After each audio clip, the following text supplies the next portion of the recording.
Here's the next project. It's this flapper valve. I'm not sure exactly what it's called, but watch this. See what it does? I've got my battery eliminator set for 12 volts, and in the 73, 74, and 75 Corvette, in this Cowl induction area right here, there is this valve, and it's actually electrically connected to the throttle pedal. So when you go full throttle, that thing opens up and brings cold air in straight to the carburetor. So it acts as a cold air box, but only during full throttle. So that's how the thing works. Now I've got this one from a donor hood that I have, and this one is off of my Corvette, and I know it works because I could hear it working while I was driving. Okay, they both work. The issue this time is this area that it's made from the factory is too small for my new aftermarket hood. So I'm going to try to cut these two up and make this area big enough so that it actually does its job and seals off when you're not running at full throttle. This ought to be interesting. I don't know how I'm going to do this, but I'm going to get started. Let's do the title intro.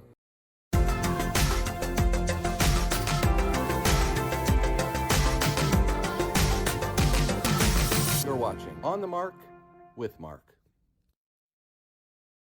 Let's take a look at the problem here. This is what the assembly looks like, and it fits on my new hood, but it doesn't come down low enough to really block off the air movement through this area. Now, the factory hood sealed against this area right here. Looking at it from the edge, if I pull this up,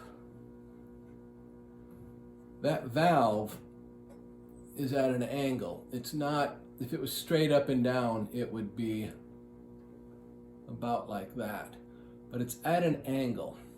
So I need to come up with my new distance, how much longer I need to make this area here. I'm going to be cutting this out and bringing this down.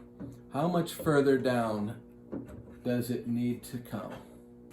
Here's a pretty good shot of what I'm looking at. This right here needs to come down pretty close to here.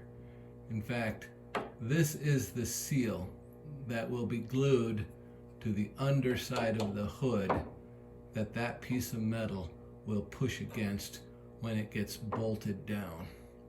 So I need to find a way to cut this out and then move it down to here. Now I've got two of these, so I'll be able to use pieces from both to get one to fill this full gap. And that includes the little flapper door, which you're actually seeing part of it right there. See how that comes open?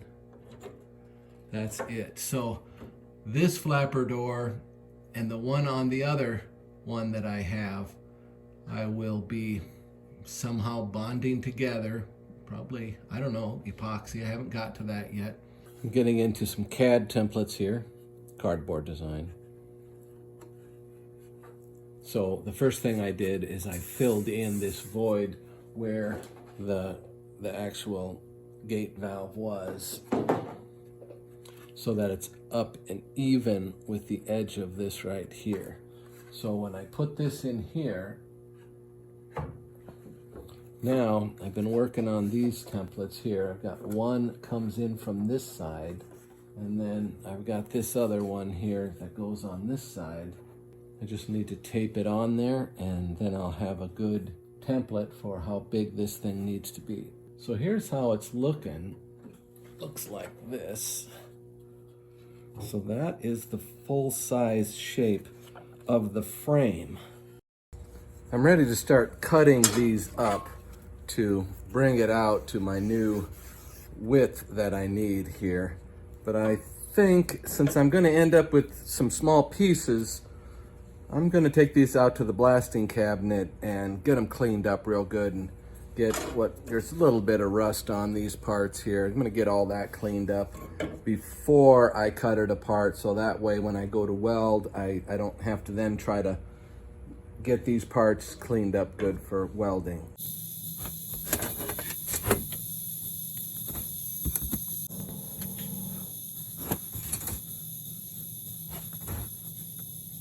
I have shot this with some weld through primer just so I don't get any flash rusting on it since it's been sandblasted.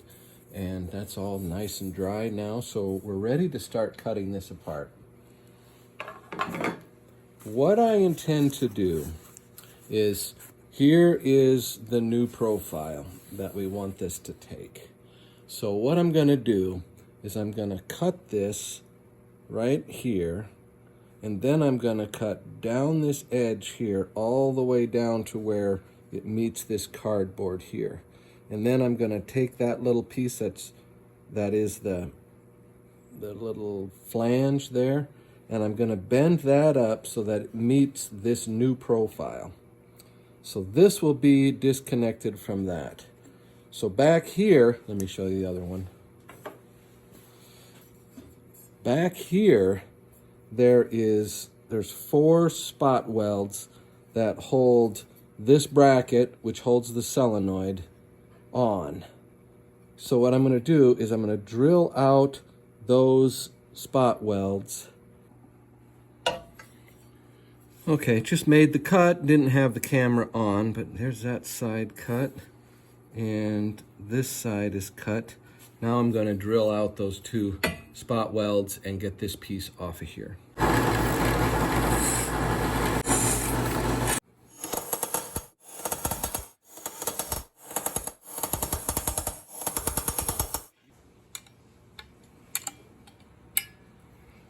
There it is.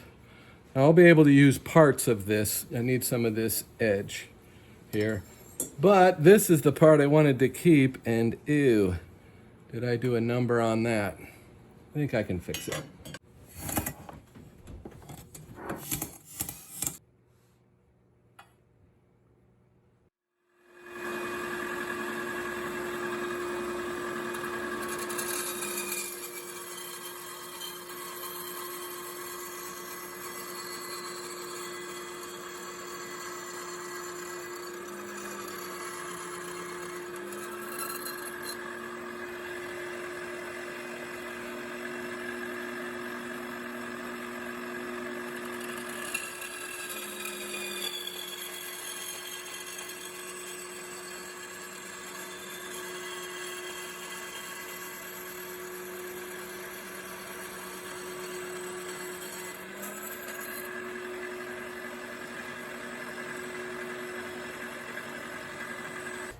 Here's my paper template, and it will fit. Here's a piece of metal. I'll be able to fit it on there, so I just need to trace it, and I'll cut it out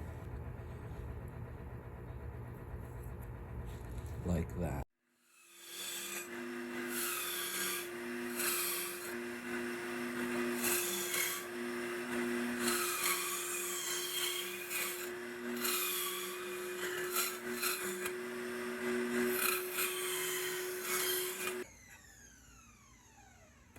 It's hot.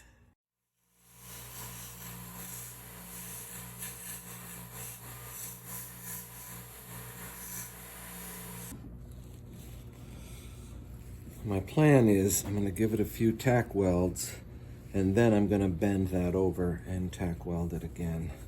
So it's a pretty tight fit right now. Looks like maybe it needs maybe a hair more trimming, or maybe just a tap with the hammer. Anyway, that's how I'm doing it. I've got just a rectangle here in the middle, and then it's going to be about the same number on this side. So we'll skip that and we'll just jump ahead till I have these parts made. Got that one fitted in there. Got my rectangle made, and I did trim that one a little bit more, so we're ready to start welding.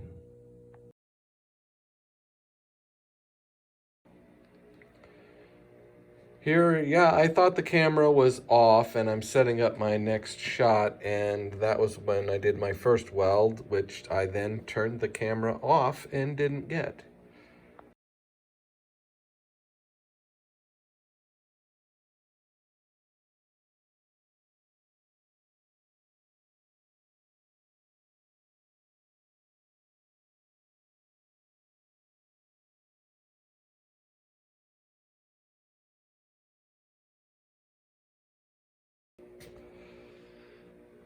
This is where I didn't have the microphone turned on, so that was real nice.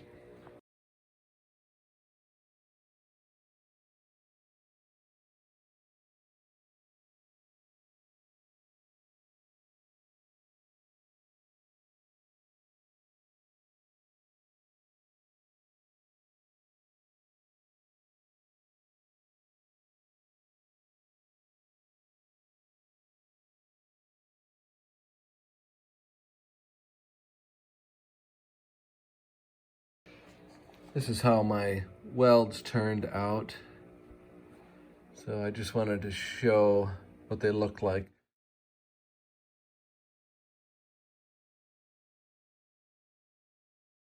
If you're an actual welder, you'll be appalled at my welding. But I do want to show it here so that you can see, after I do some sanding and filing on this, how I can still probably get this to look pretty good.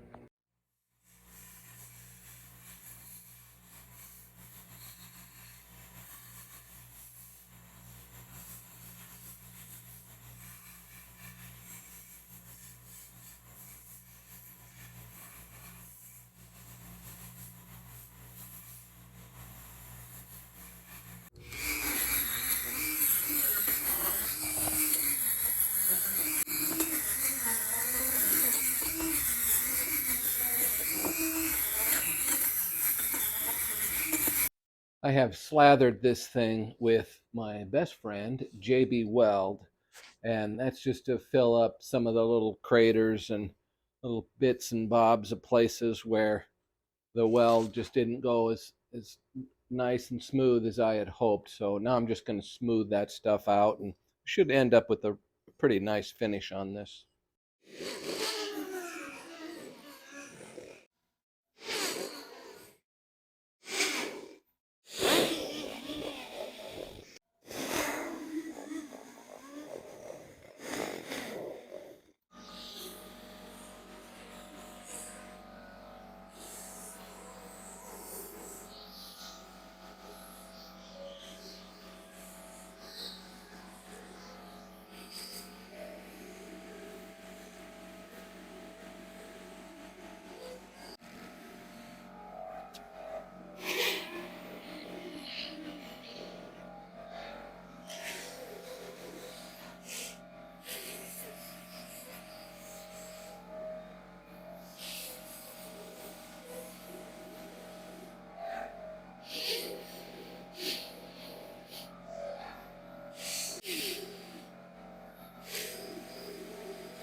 Fingers crossed, here we go.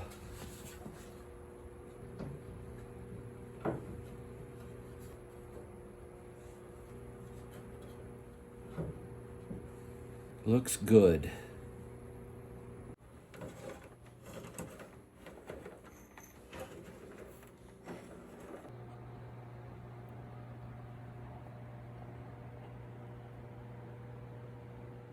Got a little bit larger gap right here than what I really wanted, but I think that'll be okay. This, I'm going to end up with some kind of foam here that will be quite a bit thinner than this, since most of it is just, you know, pretty close. It does touch up in this corner where I have this tape, and over here where I have this tape. I also have some foam blocks that will go up in this area here and plug that hole off there. So this is working out just fine. This may look a little sloppy right now, but there's the solenoid. Now, it's supposed to be, this is kind of the other half of this assembly, and that holds this area and this area where it's a little bit like a bearing that it turns around. So, I mean, if I hold it nice, I can get a pretty good movement out of the solenoid there. But what I wanted to show now is this big gap that I've put in here. So I've got to extend this valve, and if you look at it, it's kind of neat. It seals on the back side here, and then it used to seal on the front side up here. So I need to extend this blade here, this surface here, all the way up to there so that it closes this off again. I think that's pretty neat. Okay, I've cut up both of the butterfly valves. So you can see I cut this top part off of this one, and I've cut the bottom part off of this one. And now they fit together like that. So what I'm gonna do is I'm gonna tape the two together nice and tight, and then I'm gonna turn it over, and then I'm just gonna lay some epoxy in there, and just try to get a lot of epoxy in there. I've got some good, clean surfaces because of the way I cut and sanded it. So I think I've got about as good a chance to get epoxy to stick to this type of plastic as a guy could get.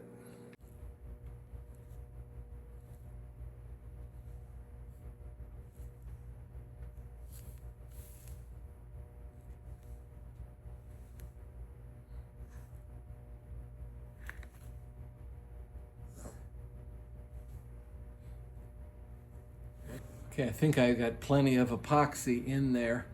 I'll probably need to trim some of that off at the end, which would be just fine. But I put this tape on here, which is holding it nice and tight together. And then on the back side, of course, we have that siding tape, which is keeping all the epoxy from just running through.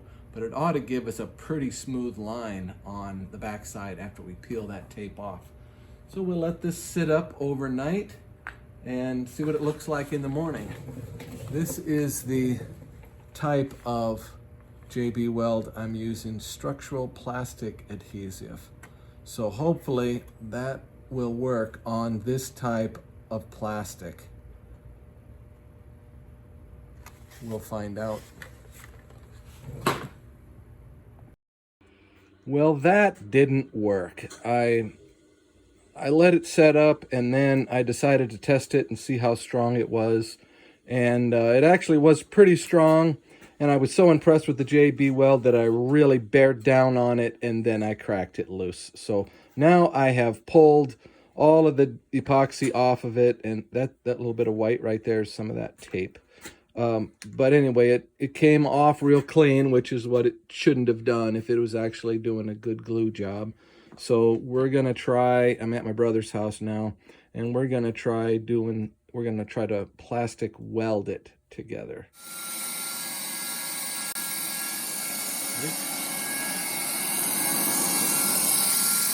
So this isn't gonna do the whole thing. Nope.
Don't bother. Don't bother. Okay.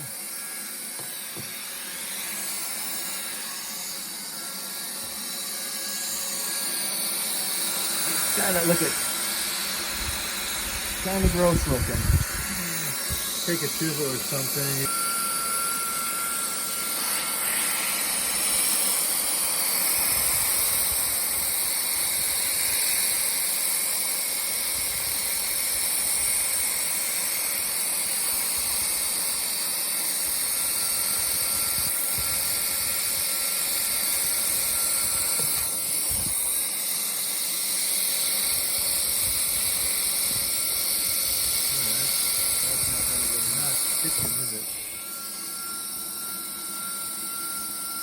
Didn't get a very good start. And then go back here. Try that again down here. The heat is clear back here.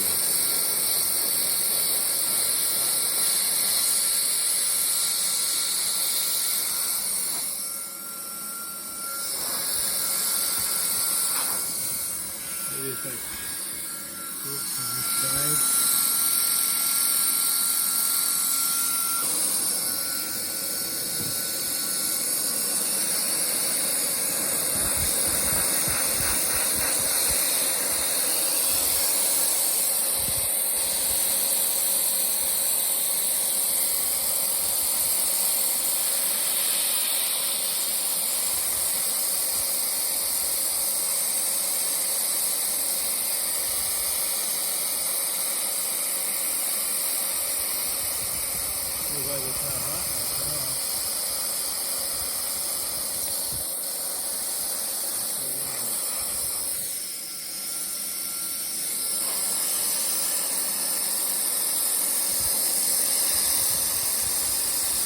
Okay. Back home now, I've got my part here, and things have not gone great.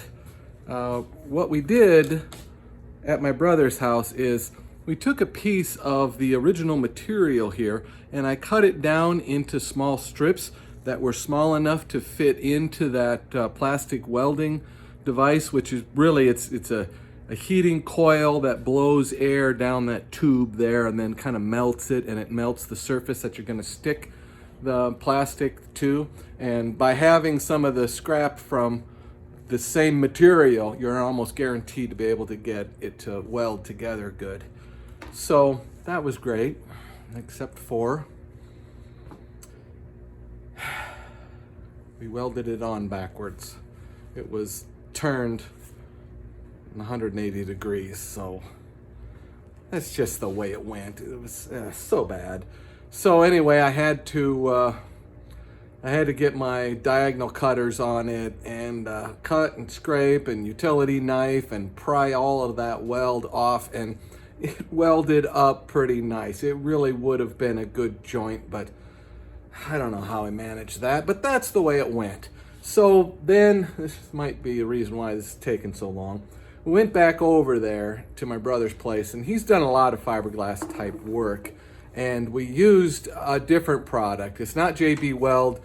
Here's a picture of the thing right there. That's what we used on it. And I taped up the back side. You can see a little bit of it still on here. I haven't untaped it yet. And then filled it up from this side. And I don't know if you can see that, but we got a nice fillet going there. And I already told you that when I did the JB Weld, then I stress tested it, and it was really holding good, and then I had to hit it hard and I broke it.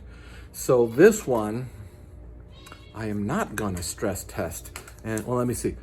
Yeah, it's good. All right, so third time is the charm on this thing, which is kind of disgusting, but hey, I haven't quit. I've been procrastinating a bit though, but now it's actually ready for assembly. I think I need to do a little bit of trimming on it, and then I'll be able to put this thing together. So we're finally down to assembly. After regluing this, it seems to have taken on a new shape that isn't as flat as it needs to be to seal on this frame. So I'm heating it up now so that I can force it into a new form.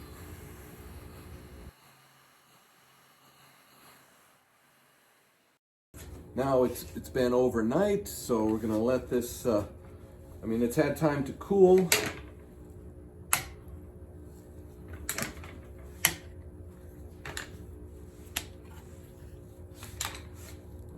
Okay.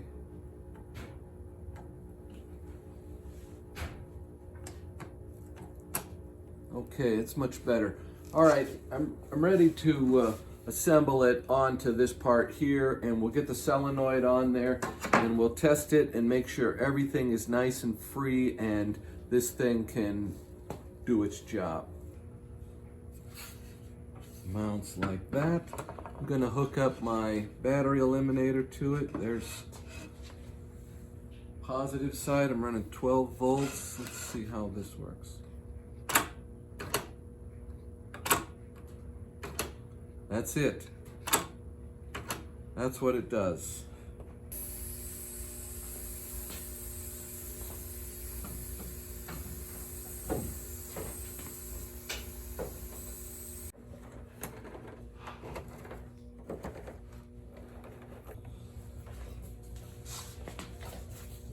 Here it is in place, and my plan was to operate that solenoid again while it was on the hood, but I would have had to have plugged the wire into it before I put it on here, and this is still just another test fit, so we saw it work just a second ago.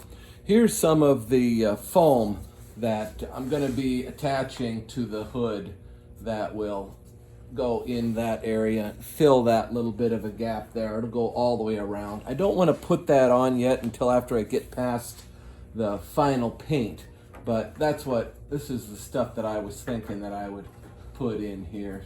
So it's gonna make for a nice snug fit there, and we'll get it sealed off pretty good. I guess I can operate it with my finger here.